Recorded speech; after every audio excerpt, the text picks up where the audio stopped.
Hello BookTube, welcome to Lizzie Faye Loves Books. I'm Elizabeth, and this is another of my August and September book hauls. I have divided my book haul for August and September into 3 different genre categories. So for this video, I'm going to be showing you the women's fiction and some of the classics that I got, which I would also consider women's fiction, and then a few nonfiction books, and those will be at the end. So if you're just interested in the nonfiction, you can skip ahead to that. But I wanted to show you first, and then also a few gift type books that I have bought for people. You know, holiday time is coming. Also, my husband just had a birthday, and I picked up some books for him, so I'm going to show you all of those too. Alright, now some of the books are right behind me that I just picked up, and my favorite one I want to show you. I've actually already listened to this on audio, but this is, up until this month, I would have said this is Jan Karen's latest book, but she just came out with one, which is on my birthday wish list. But this is the one that was published last year. This is Somewhere Safe with Somebody Good, and it is a continuation of all of the Mitford and Father Tim books that she has written over the past several years, and they're just wonderful. When I listened to this on audio, I was almost in tears because it had been several years since one had been published, and I told my husband, I said, it's like I am seeing old friends again after a long time away from them, and it's just so beautiful. If you've not read any of the Jan Karen books, start with At Home in Mitford and go through all of them from the order of publication all the way through. They're just beautiful, wonderful, amazing stories that is probably my favorite book series of all time, and they're just wonderful. My second favorite book series of all times is the Miss Julia series by Anne B. Ross, and this is the first one. I already I hauled a paperback copy of this one not too long ago that I'm going to be giving away, but I ran across this one. It actually is large print, which now that I'm 50, it's kind of looking better, the large print. So I decided to go ahead and pick it up because I don't have my own copies of the Miss Julia books, and I love them a lot. So I figured if I have my own copies, that way if I want to reread them someday, or if I want to loan them out, then, you know, it'll be fine. So I found the first one, which is Miss Julia Speaks Her Mind, and also recently found the second one, which is Miss Julia Takes Over. And again, if you have not read the Miss Julia books, they are just wonderful. Miss Julia is a woman of a certain age who is from North Carolina, and they're just wonderful. They're just hilarious. She gets herself into so many messes. I don't really know how to categorize them. They're not so much, I wouldn't categorize them as comedy, although they're hilarious. They're not really mysteries, although she does get herself into some situations that she has to solve a mystery. They're not really Christian, although she lives across from a church, and which she's a member of, and a lot of church activities come into play. But they're just great. So pick up Miss Julia Speaks Her Mind. They're just amazing, wonderful. My favorite author of standalones is Fannie Flagg, and this book is actually the first one in 3 companion books. I wouldn't really call them a series, but the second and third one I like better than this one. I hadn't really thought to collect all of them, but I found this and it was a great deal. I think, yeah, it was $1. So this is called Welcome to the World, Baby Girl, and it's by Fannie Flagg. The other 2 in her series, this is the next book in that series called Standing in the Rainbow, and then Can't Wait to Get to Heaven is the third one. This is my favorite of these 3 books. So I decided, since I didn't have this one already, I would go ahead and pick it up. Sometime I'll do an author talk about Fannie Flagg because she's amazing. Another author I've been hearing a lot about lately is Amber Shares. My sister has been reading the Traveling Pants series, and I've been collecting those. In fact, you'll see some of those in my YA book haul that is coming up soon. But this one says it is The Last Summer of You and Me, and it is not, I don't believe it is part of the series, but it's described as being, it says it will delight all of her Traveling Pants fans who are now grown up and ready for an adult novel. So this looks like it will be very good, and I am looking forward to reading it. Then these 2 books I found at my own library book sale. They were left over. I remember my mother reading Laverne Spencer and enjoying her books. So this one is called That Camden Summer, and I decided to go ahead and pick it up because at the point these were left, we were selling books for like 10 cents a piece. So I went ahead and got it. Also, this one was left over as well. It's called On Bear Mountain by Deborah Smith. And I have no idea what either of these are about, but I thought they looked like they would at least be worth 10 cents. So I decided to pick them up. The last of the fiction books are by Jody Thomas. I have never read anything by Jody Thomas, but I found these at a local library bookstore, and 3 of them are from a series called Harmony. This one is called Welcome to Harmony. This one is called Chance of a Lifetime. It is a Harmony novel. And then this one is called A Place Called Harmony. The 4th one does not appear to be from the Harmony series. It's called Twisted Creek, but it has a little review from Debbie Macomber. It says it is compelling and beautifully written. It's got a review from Debbie Macomber on the back. So I thought these looked really good. I said that was the last of the fiction, but it's not. Moving back a little bit into the 80s and 90s, I found a couple of Jeanette Oak books. This one is called Nana's Gift. It's from the 90s, and I didn't think I had a copy of this, but I got home and found that I did. So I'll be passing this along to someone. I may put this with my gift books so that I can give this to someone that whenever the occasion arises. Also, I mentioned this was by Jeanette Oak. I have collected most of her books, and she has a few children's books that were published in the 80s, and I have 2 of them, but I did not have this one. This is The Prodigal Cat, and it's not in good shape at all. It's got some bug damage on some of the first few pages, but these are few and far between and hard to come by, so I went ahead and picked it up. I think it was $1, and if a better copy comes along, then I'll replace it. But I wanted to get this because I really do enjoy Jeanette Oak, and I will probably do an author talk on her at some point because I have almost all of her books. They're on a part of my shelf you can't see, but I do really enjoy her. She is a Christian author, a very prolific Christian author. You may remember the Love Comes Softly series. They've done a TV series about that. Katherine Heigl, I think, played the main character in the first movie. So they're a really good series, and Jeanette Oak is a fabulous author. Then you may remember, if you've seen any of my videos, that earlier this summer I was reading Cristi by Catherine Marshall. So I found a copy of Julie, which is also written by Catherine Marshall. It's about an 18-year-old girl in 1934. I also picked up a classic that I hear so many people say is their favorite book. This is a really worn out copy, but this is Jane Eyre by Charlotte Bronte, and recently at our book club we were looking ahead to the first few months of next year and trying to decide what to read, and this is one of the books that we decided to read for our book club. A few people who had read it before wanted to read it again, and a few of us had actually not read it. So after our book club had our meeting, I went and looked on our bookshelf, and we had a copy for $1. So I went ahead and picked it up so that I can go ahead and get started on it whenever the mood strikes me. Alright, and now I found some books from one of my all-time favorite authors of classics, Lucy Maud Montgomery, who wrote Anne of Green Gables.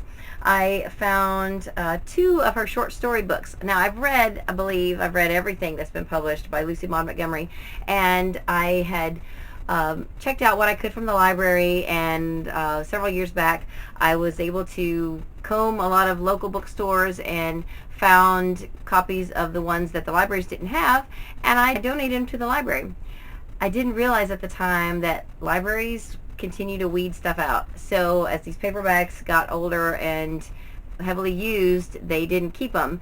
And I had been of the original opinion that if I wanted to go back and read them again, the library would always have it, but that's not true.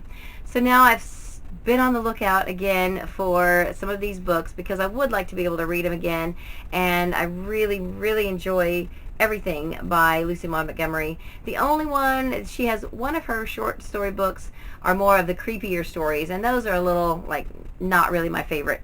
But sometime I'll do an author talk on Lucy Maud Montgomery because she's got some stuff that a lot of people, you know, you've heard of, everyone's heard of Anne of Green Gables and maybe The Story Girl, Road to Avonlea, those type of books, and those TV series. But there's a lot of books. She also was a very prolific author, and there are quite a few books of short stories that she has written. This is one of them called After Many Days, and again, I have read it. I just decided to pick it up because these are very hard to find. And then also Akin to Anne. This, I don't think that these are short stories about Anne. It's been years since I've read these, but I want to say that there may be one or two stories that Anne is in, and then there are also books that are about some of the characters that you meet in the Anne of Green Gables books. I may be wrong, but I think that's what this is. So, Akin to Anne and After Many Days are books of short stories. Then I found, not in good shape at all, but I found the second book in the Emily series. I had the first one and the third one, and even though this is really severely damaged by bugs or something, this was in an old rundown thrift store that I hardly ever go in, but I just stopped in there one day and I found this. Since I didn't have the second one, and again, these are hard to come by too, these are hard to find, I decided to go ahead and get it so that if I want to reread the series, I'll have this book. But if I can ever find another copy, then I'll replace this one, and either pass it on, or maybe it'll be time for the recycle bin for this one. I don't know. It's not in great shape at all. So anyway, but I was excited to find it because this Emily of New Moon trilogy is very good. These next few books are books that I have bought as gifts. The first one is a gift to myself because this is White Christmas. It is Irving Berlin's White Christmas, and this is beautiful. It has beautiful colored photographs from the movie, which is my all-time favorite Christmas movie. Just love the movie. These pictures are gorgeous. And in the back, there is a CD of the song White Christmas, sung by 3 different artists. Bing Crosby, of course, Louis Armstrong, and Vince Gill. So I picked this up. I think it was $1, and I will put it out on my coffee table at Christmas, and I'm looking forward to reading it, and I just think it's beautiful. These 2 books I bought for my sister. I sent her a birthday box in August, and I forgot that I had bought this for her, so I will probably give this to her at Christmas or some other time. And then she's a quilter, so I found this Underground Railroad sampler by Eleanor Burns and Sue Bouchard. It's from the Quilt in a Day series, and so this looks like something that she would enjoy. I recently went to a library book sale where I found these books, and I don't know what I'm going to do with them yet, but they're just beautiful. They are by Emily Barnes. She is a Christian author who has written I think she's written some nonfiction as well as fiction, but they're just beautiful. They all have paintings by different people. This one is called Time Began in a Garden, with paintings by Glenda Turley. And then this one is called Timeless Treasures. Again, it's by Emily Barnes, with paintings by Sandy Lynham Clow. And this one is just beautiful. This one is called The 12 T's of Friendship by Emily Barnes, again with Anne Christian Buchanan, and the paintings are by Susan Rios. So I'm probably going to read these and then maybe give these as gifts to some of my friends as I have an occasion. I like to stash gifts aside so that if a gift-giving occasion comes up and I need something that I can give to someone, then I have something set aside, and I think all 3 of these are just beautiful. Another book I got was from my neighbor's house. I had a really sweet elderly next door neighbor who passed away several months ago, and her family has been gradually cleaning out her house, and because they know I do library book sales, they've been giving me her books. But this one I decided to keep. It's called Tea Time with God, and it is from the Quiet Moments with God devotional series. I think it has a variety of different authors.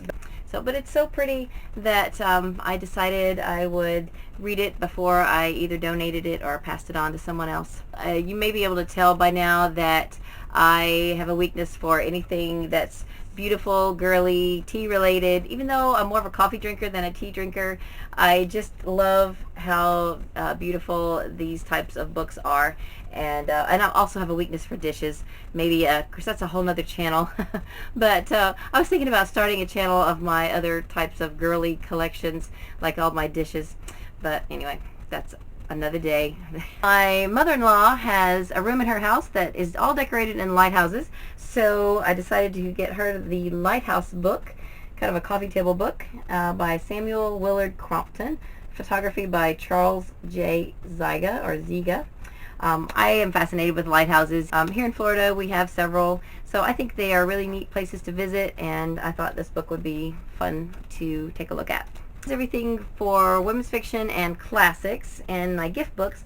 Now I have a few nonfiction books that I want to show you. I don't really know much about some of them. I'll just show them to you, and then at some point when I read them, I'll tell you about them. This one I got because of the title. I think it's an amazing title. Even June Cleaver would forget the juice box. Now, if you're really young, you may not know about Leave It to Beaver, but June Cleaver is Beaver Cleaver's mother, and she was one of the perfect TV moms of the 50s or 60s or whenever that first aired. I watched the shows as reruns in the 70s, and they're just amazing and awesome. Leave It to Beaver is really a fabulous TV show. So when I saw this title, I thought this was great and a very clever title.